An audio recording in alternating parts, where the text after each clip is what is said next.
Marijampolės kolegijoje vyko tarptautinė mokslinė praktinė konferencija Studentų taikomieji tyrimai. Joje pristatyta per 60 pranešimų 5 sekcijose – apskaitos ir verslo, socialinio darbo, vaikystės pedagogikos, teisės, anglų kalbos ir komunikacijos.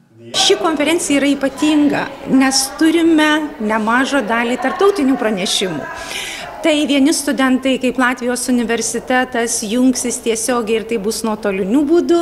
Kitų universitetų studentai, kaip Bingolio universiteto studentai, dalis universiteto studentų, kurie atvykę iš kitų aukštųjų mokyklų, kaip Kauno kolegija, kaip Lietuvos sveikatos mokslų universitetas, taip pat atvykę tarptautiniai studentai, kurie studijuoja šiuose aukštosiuose mokyklose.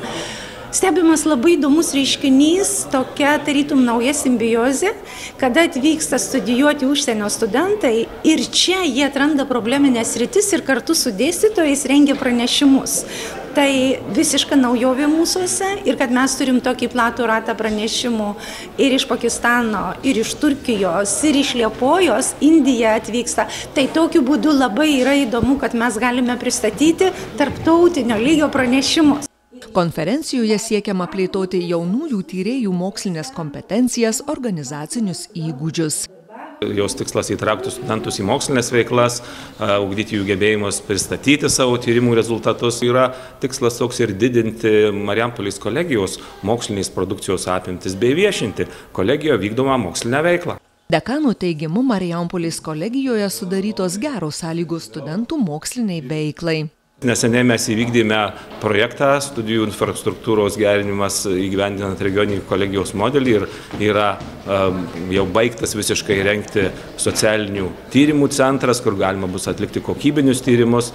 Tai iš tikrųjų tos galimybės sudaromos ir studentai ne tik rengia savo baigiamuosius darbus, ne tik rengia savo kursinius darbus, tos galimybės tiesiog privalomos pagal studijų programą. Na ir ką dar galima būtų pasakyti, kad tie tyrimai plėtoja jų gebėjimus mokslinėje srityje. Po šios konferencijos bus išleistas straipsnių rinkinys.